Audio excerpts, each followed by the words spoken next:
when you approach the shroud, if you're a Christian, you might be inclined to believe that it's true or authentic. If you're a secular person or a non-believer, you might be inclined to deny that it's true.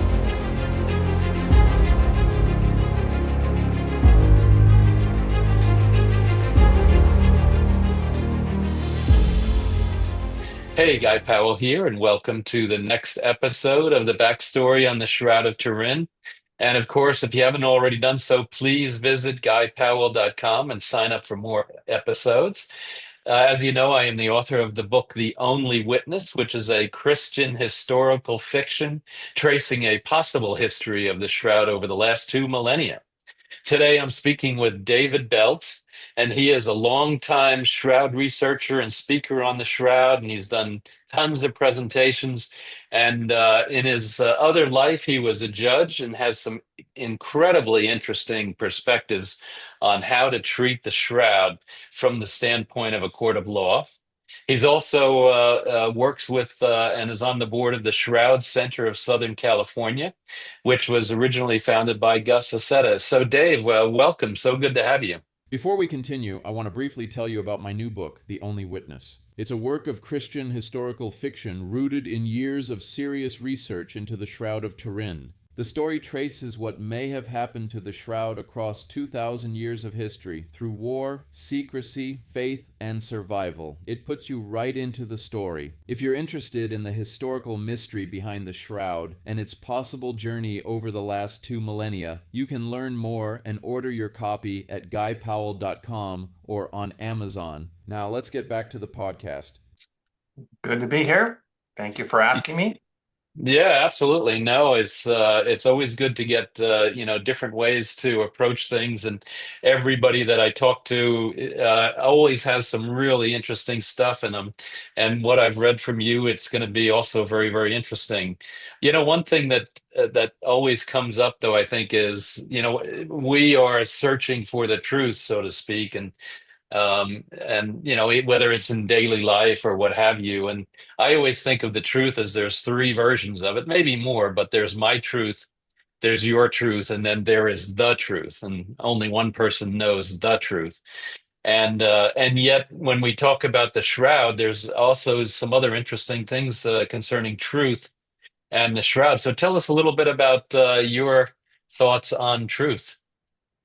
Well, I think I should probably start by giving you a little history of my involvement with the Shroud because you're right. We've done at the Shroud Center of Southern California, that is now housed at Santiago Retreat Center and originally founded by Dr. Gus Aceta, who did some of the most significant scientific testing right here in Orange County at Hoag Hospital.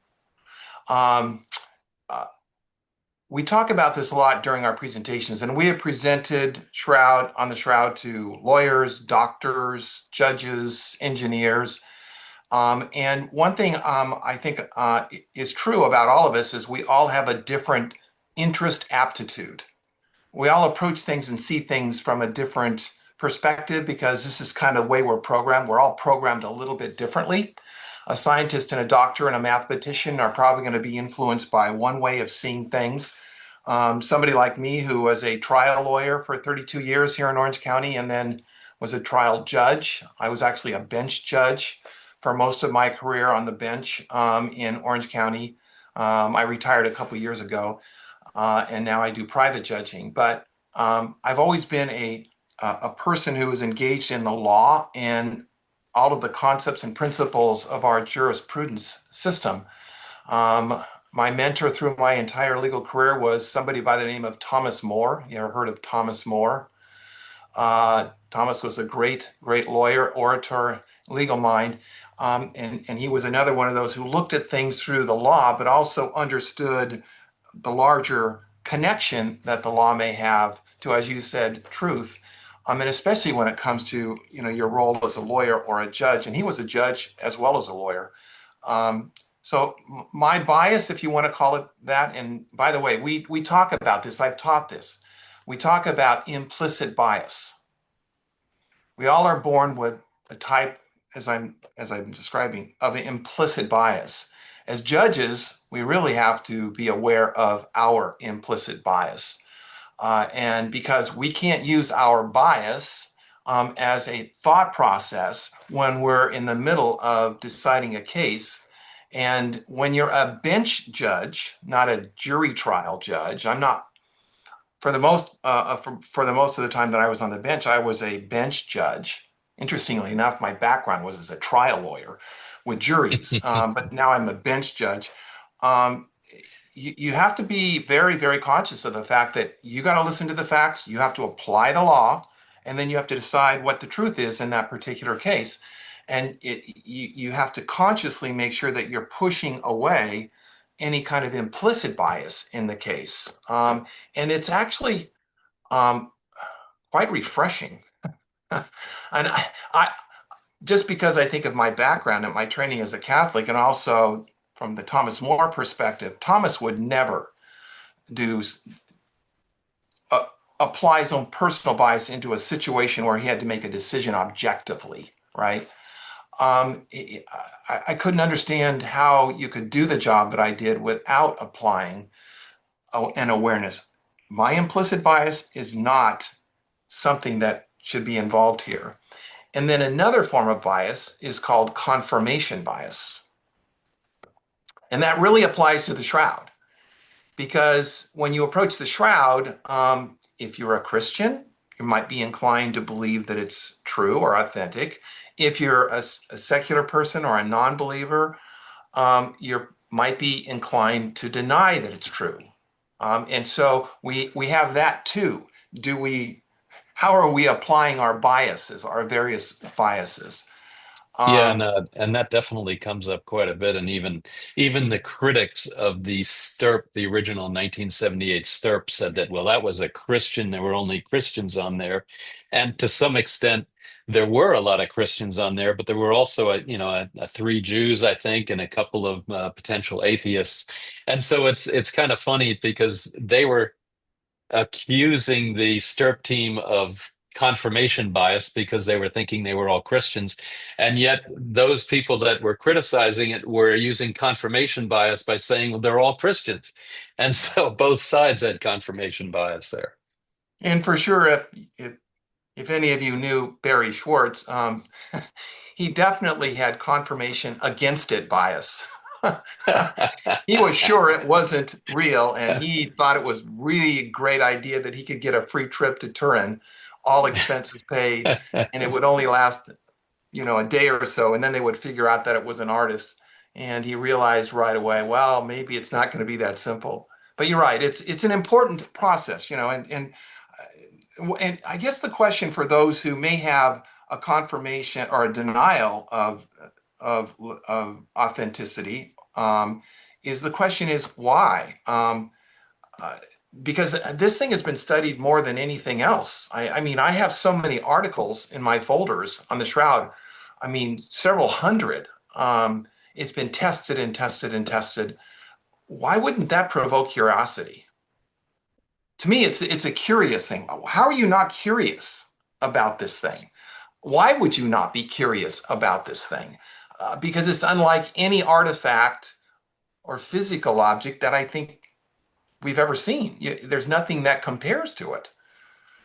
Yeah, I think you're right that curiosity is what drives all of us. I think even if you're an authenticist or a non-authenticist, it's curiosity because when I think of some of the non-authenticists, they are also doing a lot of investigation and trying to, sway things one way or the other. But me as an authenticist, I'm every time I read a paper, I try not to read them while I'm writing this one paper because if I read them, I'm going to go down some rabbit hole because I'm so curious to find out more about it. Yeah. Yeah. Curiosity is it sparks us in almost all of our endeavors. Do we want to know more? Do we want to become better? I mean, I'm a golfer. I need to know how and what I'm doing wrong so that I can make it better the next time I swing the club. It's a matter of wanting to do and know more, and that to me makes us alive. Yeah, yeah, absolutely. And with And the shroud, I mean, because unfortunately, it seems like in this culture there's a hesitancy towards the shroud, and I know some judges who just no matter what I say, they don't want to hear it. As a matter of fact, I had a friend of mine. This is a great little story. a friend of mine played basketball. I played high school and little college basketball, and we played together. And we were talking one day, and I was telling him, he lives in Florida. I said, "There's a new Shroud exhibit in Orlando, and you should go see it." And he says, "Oh, I'm an atheist." And I go, "Well, what's the evidence for that?" And he said, "Well, nothing." And I said, "Really, Frank? Nothing?" And then he didn't have a response. I mean, nothing is nothing. Something is something, right? This thing's way more than nothing. This thing Yeah. is endless in curiosity. It's Yeah, fun. but then you have your worldview, and I don't know if that would be the same as confirmation bias, but you have your worldview, and it is very hard to break away from that and change it. Yeah. And so then you're going to be reticent to actually try and find out more that might say, well, wait a minute, maybe my worldview is wrong. And that may be his hesitancy to want to Yeah. learn more about the He had a shroud. hesitancy, and that's okay. I have no problem with that. But I was kind of curious about his response. I thought, well, really? There's got to be more than that.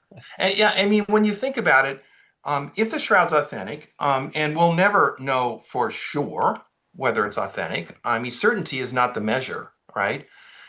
But if it's authentic, it proves that this person who is historical that walked on this earth, he died and he rose from the dead. Okay, as a judge lawyer, okay, just that concept alone is like, okay, wait a second. So he rose from the dead. What's that all about? Right? So it provokes more curiosity, more inquiry, more wondering. It just starts to expand your understanding of the world and the universe, everything. That's a big deal. Yeah. I've been when I in one of my podcasts, I got a comment. I said the resurrection, the rising from the dead, was a singular event for all of Christianity, and I was quickly chastised and says, no, no, no, it was for all of humanity. It's not Right. just for Christianity; it's for humanity. Absolutely. Yeah. What can be negative about it? What where is the negative there, right? Anyway, it's that's what makes it fun. I mean, it's fun.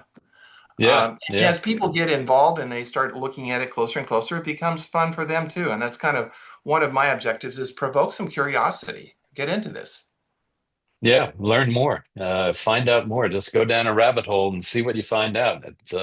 It's amazing. There's some shroud researchers, and I'm sure you know plenty as well as, and they get to be experts. And studying the shroud doesn't necessarily mean you have to stay within your field. So you could be a microscopist, and then you have to learn, physics and chemistry, or you could be a marketing guy, and I'm trying to learn history. And so, there's so many different areas that you can study with it. It's just phenomenal, and it really that element of curiosity that drives us is just amazing. We talk about this, by the way, at the Shroud Center in Southern California, again at Santiago Retreat Center here in Orange County. Um, Dr. Aceta purchased from Barry full-sized on Kodak film. We have the horizontal backlit, and we have the two dark three-dimensional images, vertical backlit, front and back. And so we have this amazing presentation, and we talk about it. Obviously, my bias as a lawyer and a judge is I want to know what the evidence is, right? But our executive director, Lee Sweeney, who you should interview because Lee's done more shroud presentations than anybody anywhere. I mean, he's been doing this for over 25 years. His perspective is way more into what does it mean and what's this all about? And, Mm, who is this person? He approaches it a little bit differently because that's his background and he's really good at it. And I'm telling you, we'll take kids out there and it's fun to watch their face as we reveal yeah. these images. It's fun. And it's True. I don't know if you know Pete Schumacher down in New Mexico, but he's done hundreds. He's got this museum down there, hundreds, if not thousands, of presentations on the Shroud, and he says, it's so funny when he gets younger kids in there, and he says, "Now, who knows what a black and white photograph is?" Or a negative. And so then he has to explain, and then he goes through how you can find it on your phone and generate, right there a negative image of the shroud right there on your phone. Oh So, boy, do we do that one where we have the images. I've been to Turin. We were there in 2015, my wife and I went because we have it backlit, right? And so when we'll have the kids there, we'll say, pull your camera out, go up to it, take a picture, and then invert classic colors. We just had this recently. We did a presentation up in LA with Dr. Aceta. And by the way, is that guy a gold mine of information? Holy smokes. I mean, he's the one that did that study in Hogue where they basically confirmed that the shroud had to have dropped into the body by 3/16 of an inch. He did that with John Jackson and the head of radiology at Hoag Hospital here in Orange County in Newport Beach. So he's another person that you should get on here because he starts talking about the science and how all of that works, and you get mesmerized. mm, Uh, uh, but what I was going to say is when you start getting into the the image itself, the question, and I've asked Barry this, and I've asked Gus this. Okay, is the faint image a negative or a positive? Is the dark image a negative or a positive? And you get I mean, Barry couldn't even really answer it because it's got photographic properties. But is it a negative or is it a positive? Now, Gus says the dark images are the positive. Barry says no, the dark images are kind of a negative, or the opposite. So what I do is I just say the faint horizontal versus the vertical dark three-dimensional. I don't know. Do you have any view on that? yeah, absolutely. I clearly it's not a negative. Which one? Well, Which the we got two. original. You got to identify. By the way, when I was the on the bench, I always used to get the this word and the it word, and they go, counsel, I have no idea what this is.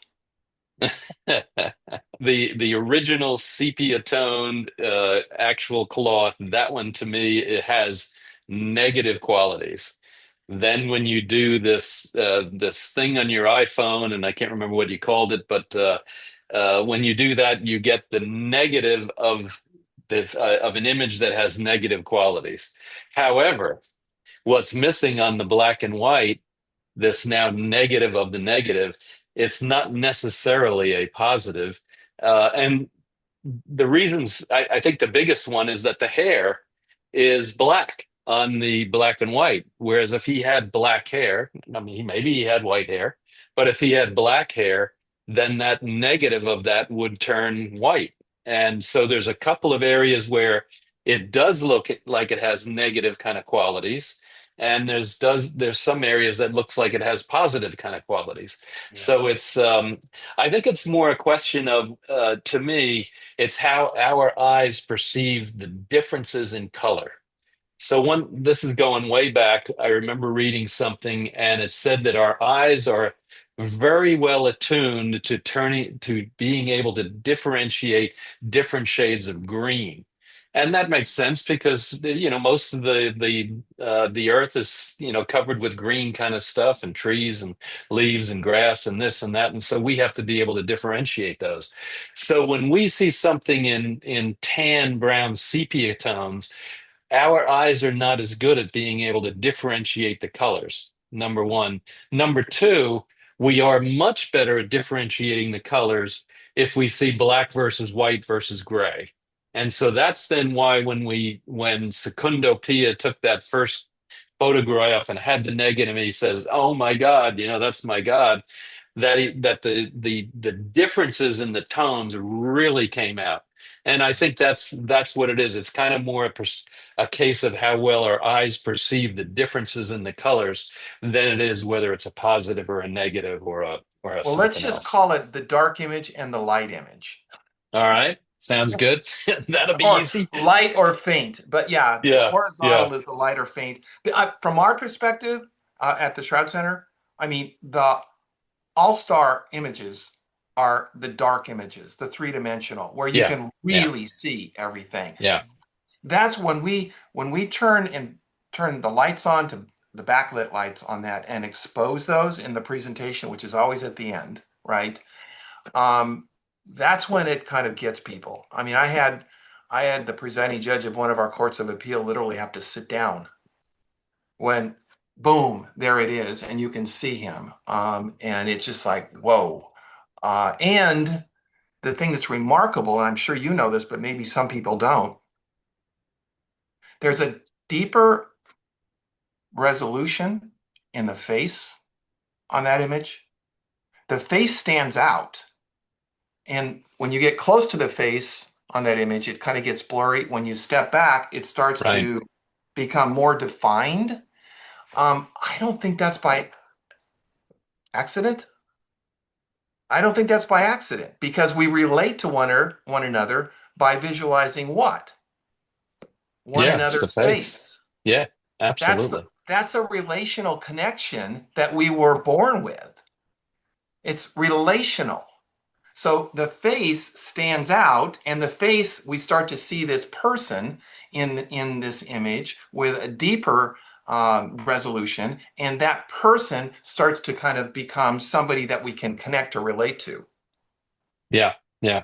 It's interesting that you bring that up because I've been listening to different voices. So you get a phone call, and the quality is sometimes pretty bad. We're on Zoom, the quality is pretty good, and your ears are able to identify who that is really, really well. And so you can hear a voice, just a couple of words. Yep, that's Guy Powell. I know him. Hey, Guy, how are you doing? And now the face is similar. So if when we're looking at someone's face, we can identify Dave and Guy and Barry and Gus and whoever else, just very, very quickly looking at the face and say, I know him. Of course, that's Dave. Now, if I had seen just his hands, I'd say I don't know who that is, right? So we have trained our eyes and our visual processing to be able to identify faces and identify voices. And so maybe, and God knew this, or no, of course he knows this, is then when the shroud image was done, he then, so to speak, focused on the face because we would recognize that a lot faster than we would the hands and the arms and the legs and the feet. I think that you can surmise that there was a reason for that. That I think you can make again, here's the lawyer, judge speaking. I think you can make the case that that was on purpose. Why? Because that image you start connecting to that face. At least I have. And you visualize that face when you think about Jesus. And of course, everybody has various, images and pictures of Jesus. But even Pierre Barbet, in a great classic, The Doctor of Calvary. That's a great book. Recommend it. Okay. It's a great spiritual classic. Even he pointed out that the face just had some sort of a tranquil, special, deep message for him. It's fun. It's fun. I Yeah, mean, is even if you're not a believer, wouldn't you like to believe? Wouldn't you like to believe that there's a God who loves you eternally? And if your right. answer is no, my question is why not? Why not? I mean, that's just it's a question. Wouldn't you like to know? Okay. Right, I'm right. not saying he does. I'm saying, wouldn't you like to know that? And you're going to get all kinds of different responses. But yeah, yeah, we at Shroud Center at Santiago Retreat Center, we focus in on those dark images. Mm, Obviously, the horizontal is where the evidence is. I mean, that's amazing. The whole thing's yeah, amazing. yeah, yeah. Well, absolutely. All right, so let me bring up a topic. There's a discussion going on now in the shroud world as to how to present evidence And, so for example, is the blood on the shroud AB positive? A lot of people would say that yes, it is, but the recent science, the original science on the blood typing was that it was AB positive, and now the recent science is that it's not quite, maybe, it may not be, and some other things. So there are kind of three different opinions that seem to be coming out. There's the scientific opinion of, let's say, the authenticity of the shroud, and it's the scientists that are, I guess, are authenticists would say that the probability that the shroud is the authentic burial cloth of Jesus is approaching 100%. It'll never be 100%, and you even mentioned, I think that early on. Now, on the other hand, if you're a lawyer, and you were in a court of law, you would say, well, it's beyond a a reasonable doubt. And so then, because it's a reasonable doubt, as a lawyer, I can say that yes, it is true. This is the authentic burial cloth of Jesus Christ. And then the third dimension to me is the faith dimension. I have faith. I can't prove, but I have faith that the cloth is the authentic burial cloth of Jesus Christ. Even though I can say scientifically it's not 100%, but my faith says that it's 100%. Just like the Bible, my faith is that the Bible is 100% true, even though I know that there are some anomalies in there and some other things that are maybe not 100% true. The Bible is 100% the inspired word of God, breathed on us, man, as the apostles and the writers then wrote that down. And so, tell me where you're coming from. I know you have a legal side of argumentation on that, which I thought was very interesting. So let's talk a little further on that. Well, I think we want to start off by saying something very simple and fundamental. To be a Christian, you do not need to have proof. All you need is faith. And Yes. and Jesus, at the moment when Thomas had to get his physical evidence, because Thomas is like me, I like to see physical, right? I like to see the evidence, right? And Jesus made it very clear, blessed are those who believe but have not seen. So let's make it very clear. You don't have to have proof for authenticity to have faith. And the Catholic Church has always said, when it comes to an artifact, we don't make a declaration. Okay, we don't need to say this is authentic. Okay, because it's not necessary to have faith. Okay. Having said that, again, I like to approach things. Let me just back up this way. I was very fortunate to get hired by a very dynamic, very young trial lawyer in Orange County right out of law school.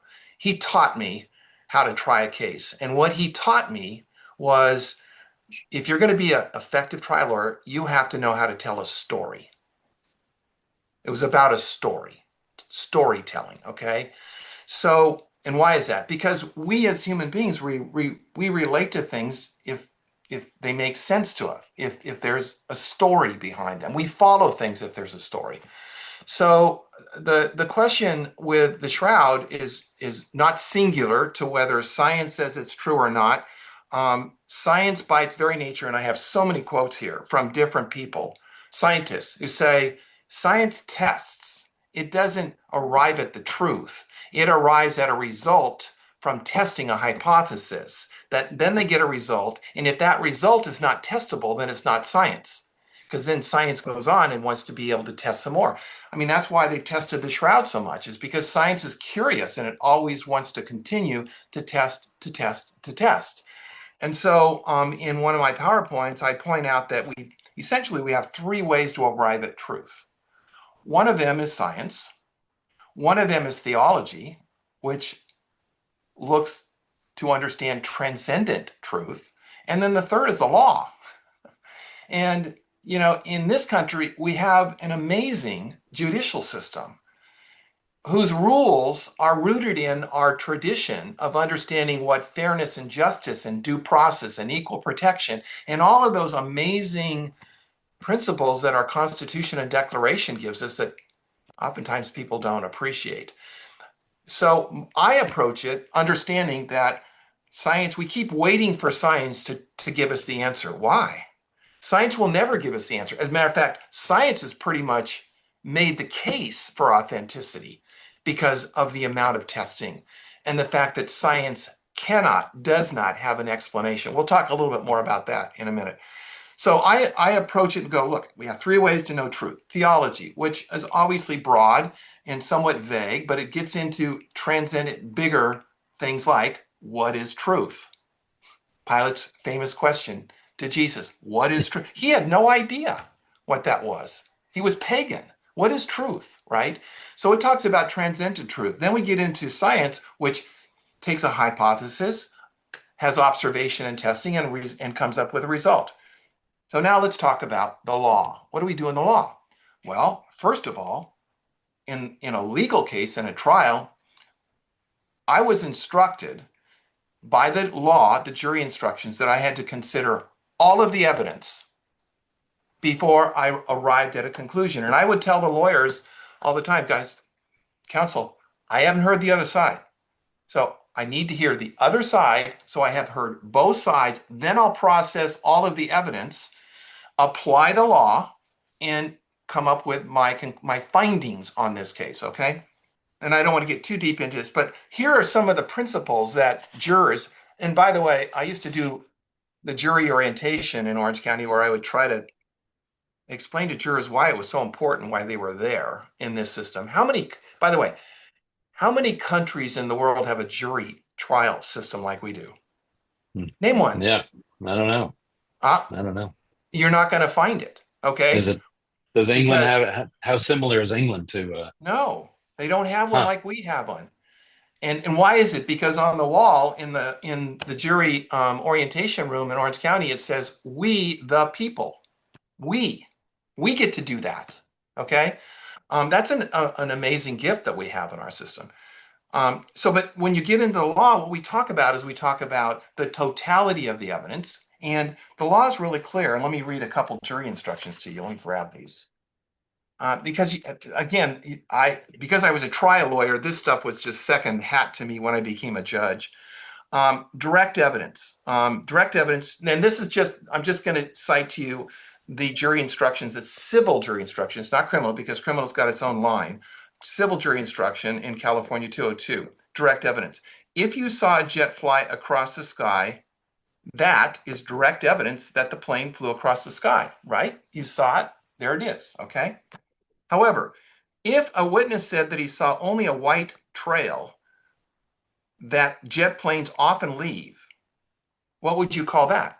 Well, we would call that indirect evidence that a jet just flew across the sky, okay? Or circumstantial evidence.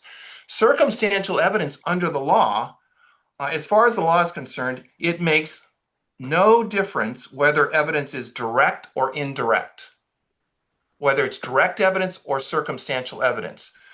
You may choose to believe or disbelieve either.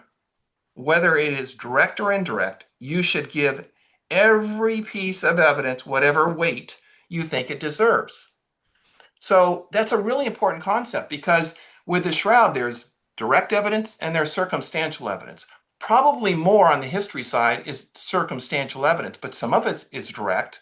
When Peter went into the tomb and he saw the cloths, he saw something because he saw and believed. Well, there's direct evidence that he saw the cloths. There is circumstantial evidence that the cloths had something on it that caused him to want to believe, right? Totally valid common sense approach to what that passage is trying to tell us. So it's direct and indirect evidence that we have to consider in the legal system. And then it's also, we have different measures. By the way, let me just say this also. In our legal system, we use rules, we use evidence, we use human reasoning, we use experience to reach the truth. So we have a specific way to reach the truth in a jury trial or a bench trial, right? Those are the way we arrive at truth or proof of fact in the legal system. That's different from theology. It's different from in science in many respects. We use common sense. Okay, what is that? Our personal experience that helps us understand what the evidence is telling us. So it's a broader approach to truth that I think is overlooked when it comes to the shroud.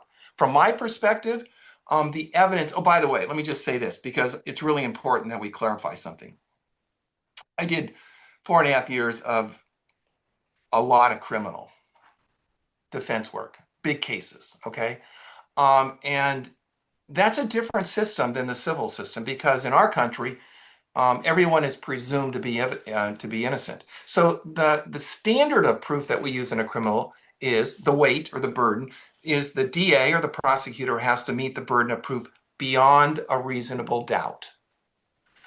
I don't think that standard really is that helpful to us when it comes to the shroud because there's a presumption in a criminal case that doesn't really apply to a physical object like the shroud.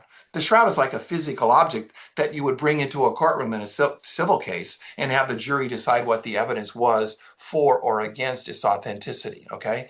So we have different standards. The one that most people are familiar with is called preponderance of the evidence. And we talk about that in terms of 51%. Is the evidence 50? Does say 51% of the evidence says this is authentic or true? So it's more likely than not. Preponderance, more likely than not. Then we go to a higher standard, and that is what we call clear and convincing evidence, which is it's probably more likely than not. Do you see how we elevated that Yeah. standard a little bit? Now, what is that percentage? Who knows? I don't know. It's just that's what the case law and our jurisprudence tells us. These are the various standards, okay? And I think with the shroud, you can definitely make the case that the evidence is clear and convincing. And why is that? Because of the abundance of evidence. And sometimes I hear people will say, well, the blood could have been a primate. It may not have been a human, right? Okay, well, that's fine. That would be one argument in a court of law. What I would argue on the other side, if that was the argument of the opposition, is I would say, but we know for sure nobody doubts or questions that it was a human being underneath that cloth.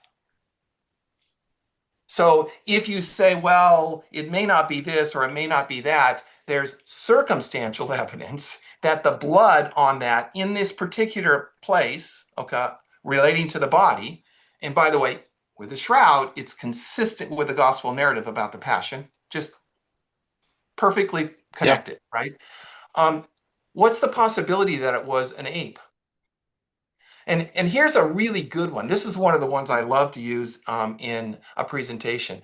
By the way, when you're a lawyer, if every once in a while you have an opportunity to kind of make the other side look bad, okay? This is that side, okay? There's been more than one scientist who's tested the blood and have told us that the blood contains bilirubin. Okay, what's bilirubin? Well, it's a hormone that the body releases when the body has been placed under severe trauma. That's one of the reasons, one of the ways bilirubin can be introduced into the bloodstream, okay? Well, according to the STIRP study in 78, the blood has bilirubin in it, okay? Now, let me just back up, and this probably should have been foundational. There's one very simple truth here, very simple. That cloth, which is a physical object with all of that we can see in it, was either created by a human being or it was not. It's one or the other. Unless somebody has a different theory about aliens or something else, right? It's either human or it's not, okay? So if somebody wants to argue it's a human artist, forger, whatever, if they want to argue that, okay, then explain to me, or I would probably word it this way. That was a really clever artist who was smart enough to put bilirubin in that blood in the Middle Ages or some point in time, okay, when he didn't even know what bilirubin was, right? So Absolutely. Yeah. that's one of those, like, okay, now what are you going to do with that, right? I mean, it's true. If you want to argue that it's an artist or a human being, great, but you got to deal with those kinds of things, those kinds. So when we talk about the legal approach to this, we use rules, evidence, human reasoning, common sense, and experience, right? That's a perfect example of experience. We know now bilirubin is something that's extruded by the body under severe trauma. So that would be. Well, while you're looking there, it's I think it's Russ Briald. I could be wrong, but his thesis is that if it was a medieval forgery, it had to have been miraculously forged because there's no other way that they could have gotten that many details in the shroud that represent what happened is based Exactly. on. So it's Exactly. more of a miracle if it was a medieval reconstruction. Well, and I've read some of this. There are skeptics out there that want to take the position the other side, which they're completely entitled to do, and they want to beat on this little piece or that little piece or this little piece or that one piece, and they say, well, it could be primate blood, and if it's primate blood, then it couldn't be Jesus, right? Ignoring the other evidence on the other Right. side that says, no, this is human blood. It's AB. It's got bilirubin in it. It's got albumin in it. It's got it's got all of the properties of human blood. Okay, that's the evidence. Okay, and this is my point, and this is the case I was looking for. And this was really important to me as a trial lawyer and as a judge, but as a trial lawyer, especially when I was doing criminal defense. Because when I was doing criminal defense, my job was to just create enough doubt that the prosecution's case was not strong enough to meet their burden of proof. So we call it the cumulative impact, And it says a trier of fact must consider the cumulative impact of all the evidence when determining whether a party has met its burden of proof. The cumulative impact, okay? By the way, that's a criminal case. People versus Hill, 1998 case, California case, 17 Cal, that's a Supreme Court decision, by the way. 17 Cal 4 800. That's just an example of that principle that we have to look at all of the evidence, because if we don't, and we only look at one little piece of evidence when there's one that suggests that maybe this is not true, and there's 10 that says that it is, how is that rational and reasonable to conclude that the one out of 10 carries the day? Right. Right. Well, but to your point though, and I agree with you, but if I have 10 pieces of evidence, I could weight that one in extremely strong and I could weight the other nine extremely weakly and then therefore, make my conclusion that way. But I've still looked at all Yep. 10 pieces of the evidence. Yep. And in a jury trial, one side's going to weight that one, and the other side's going to weight the nine, and I'll be on the side that's weighting the nine. Because when Yeah. because when you add them up, how it connects with Scripture, completely, we call it the visual gospel at Santiago Retreat Center, at the Shroud Center of Southern California. We call it the visual gospel. It all lines up to the gospel passages. And by the way, the other word that I haven't really mentioned so far is a really important word, and lawyers and judges will understand that. Is there corroboration? Do we have corroboration? Really important. I used to ask this from the bench all the time in my bench trials. Do we have corroboration to that? Is there something else that supports that actually happened? Okay, give me the corroboration to it, right? Well, we have a ton of corroboration here in this. What am I talking about? Well, there's people that would say, and I've heard this over my lifetime, the gospel was made up by a bunch of religious fanatics that needed religion to live their life, according to their standards, completely disregarding the evidence that the Gospels are really written, and we have a historical track to the fact that the Bible basically was put together by Catholic bishops in 397 and 401. But the other point is that the corroboration that the shroud corroborates the gospel. And this is kind of what we try to show the kids in our presentations is it's all there. If it's this is and again, it's the shroud is physical evidence. It's not hearsay. Hearsay is a statement out of court that may or may Right. not be reliable, and we have exceptions to the hearsay rule, but it's an outside statement. So we recognize in our rational thinking and reasoning for jurisprudence that, well, anybody can say anything, right? So it's probably not reliable, okay?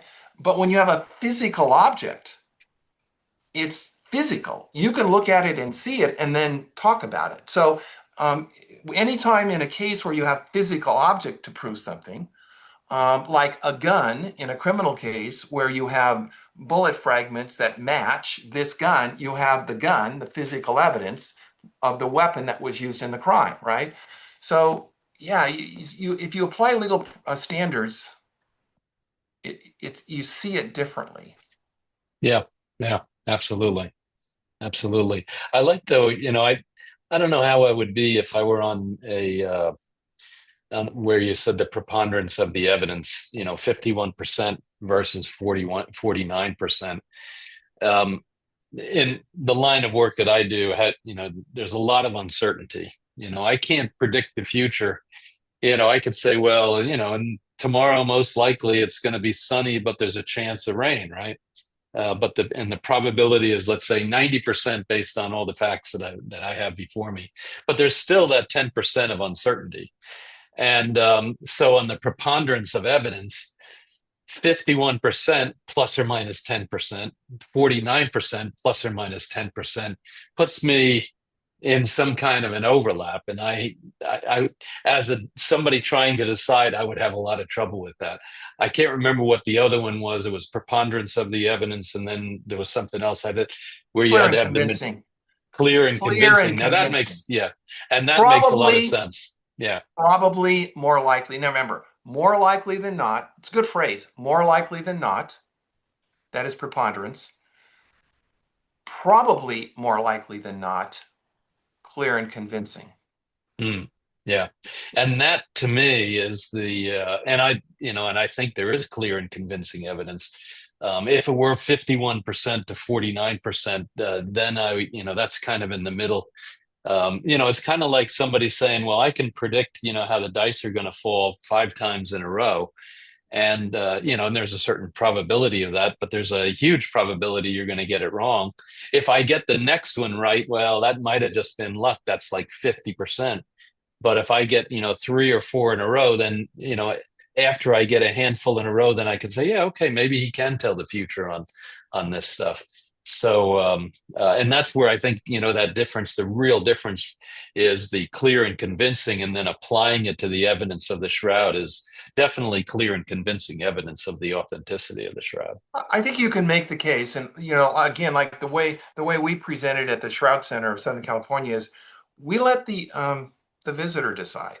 I mean, I don't think my job is to try to convince anybody that the shroud is authentic, but I do think it is my job to make the case because I know enough to be able to go, are you kidding Mm. me?